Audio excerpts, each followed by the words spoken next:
Então vamos para falar de dengue agora. Eu já vou falar de varíola de macaco para quem chegou agora, vou falar de Covid também, beleza? Mas vamos falar de dengue porque esse ano a dengue está batendo todos os recordes em número de casos, principalmente em regiões onde não havia tantos casos, na região sul. A gente está vendo um avanço. E saiu um comentário na revista Lancet de pesquisadores brasileiros, inclusive conheço vários aqui, Cláudio Codesso, a Daniele Ferreira já foi aluna do meu orientador de mestrado, Raquel Lana também. Tem o Leonardo Bastos, o Léo, que eu até tentei fazer com que ele viesse aqui, mas ele está cuidando do filho. E a gente já conversou bastante sobre isso, inclusive conversei com o Léo ontem sobre esse assunto. O Léo já apareceu aqui no Olá Ciência para falar de Covid, porque ele é especialista nessa parte de modelagem matemática. Todo esse grupo aqui, pessoal, eles trabalham com modelagem de epidemias. Então, eles pegam os dados que a gente tem e começam a entender por que determinada epidemia está acontecendo, para onde ela vai, o que está acontecendo com ela do ponto de vista de matemático. E eles viram, a partir de um estudo que eles fizeram, os resultados estão saindo, eles publicaram um comentário na Lancet, uma das maiores revistas do mundo, falando sobre a expansão rápida da dengue no Brasil. Então, para sair numa grande revista um tema que teoricamente é algo rotineiro para nós, né, porque a gente já vive com a dengue há muitos anos, por que agora está sendo publicado um estudo mostrando a expansão rápida da dengue no Brasil? Então, o que os pesquisadores desse estudo mostraram foi o seguinte: quando a gente olha para esse mapa, a gente está vendo aí azul, vermelho, cores tendendo para o vermelho, né, passando pelo roxo ali.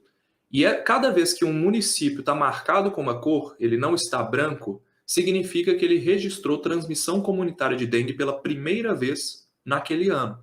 Então, quanto mais para o azul, mais perto de 2010. Quanto mais para o vermelho, mais perto de 2022. E eu queria chamar a atenção de vocês para os municípios em vermelho, tá? Principalmente municípios da região sul, que aqui tem um quadradinho do lado direito aqui, que está mostrando os estados da região sul e os municípios, né? Vejam a quantidade de municípios na região sul que registrou casos de dengue pela primeira vez ali nos anos de 2019, 2020, 2021, 2022. Então a gente tem vários municípios que não registravam dengue e de repente registraram.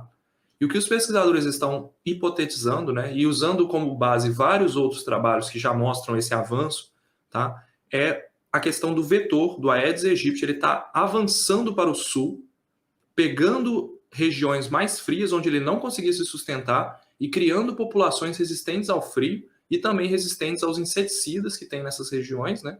Então ele está estabelecendo populações capazes de transmitir de forma comunitária a dengue. Além disso, você tem uma questão da maior urbanização dos municípios, uma maior questão de mobilidade humana facilita, tá? Então você tem tudo isso colaborando para o aumento da dengue no Brasil. Então, nos últimos 5 anos, foram 481 municípios novos que nunca tiveram transmissão comunitária de dengue no município. Podem ter tido caso importado, caso da cidade vizinha, mas 481 municípios que nunca tiveram dengue de forma comunitária e agora registraram nos últimos 5 anos. É muita coisa, galera. A gente está caminhando para um cenário caótico nessa situação de dengue. Por quê? A dengue são 4 vírus diferentes. Deixa eu voltar aqui para minha tela. A dengue são 4 vírus diferentes, tá? Que é o dengue 1, dengue 2, dengue 3 e dengue 4. Então você tem uma epidemia num ano de dengue 1, por exemplo, no outro ano você pode ter outra, dengue 2, você pode ter dengue 3, dengue 4. E toda vez que um sorotipo que a gente fala de dengue, ele entra numa população, ele causa nova epidemia. Então você tem essa troca na dengue, por isso que a gente tem dengue todo ano. E até hoje a gente não tem uma vacina eficaz, que tenha uma eficácia boa para resolver todos esses sorotipos ao mesmo tempo.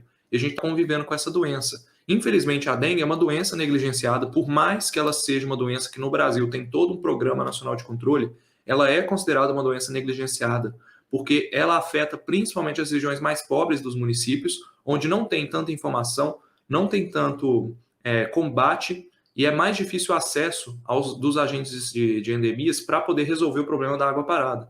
Então você tem todos esses fatores se somando, as aglomerações urbanas, né, as comunidades e tudo isso colaborando para que você tenha um número maior de vetores capazes de transmitir mais doença. Então esse é o problema da dengue. Além disso, né, o mosquitinho ali pica uma pessoa, a pessoa vai para o trabalho, fora do, sei lá, a pessoa mora numa comunidade ela vai para o trabalho, o mosquito lá no trabalho dela pica ela e transmite para aquela região. Então é por isso que quando nas epidemias de dengue, a gente vê ela de forma explosiva, porque a pessoa que está transmitindo o vírus, está carregando o vírus, né, ao longo da cidade, levando ele para outros bairros, e ali os mosquitos residentes, eles fazem o trabalho de transmitir para as pessoas que moram ali. É muito difícil ser rastreado, você saber a origem do primeiro caso, mas é muito difícil você saber a origem do primeiro caso, e com isso, os custos para tratar a dengue, para poder prevenir a dengue e para poder eliminar a dengue de algumas regiões já não é mais possível eliminar, tá? Então, você tem um custo muito grande que gira em torno de 2 bilhões de reais por ano só para prevenir dengue. Se você colocar em custo de tratamento e tudo, você sobe essa conta para caramba. Isso porque as pessoas com dengue se afastam do trabalho, ficam longe, elas não conseguem trabalhar por pelo menos uma semana, tudo isso gera custo. Então a dengue é uma questão negligenciada porque ela não mata muito, mas ela tem um custo absurdo nos cofres públicos que não pode ser negligenciado.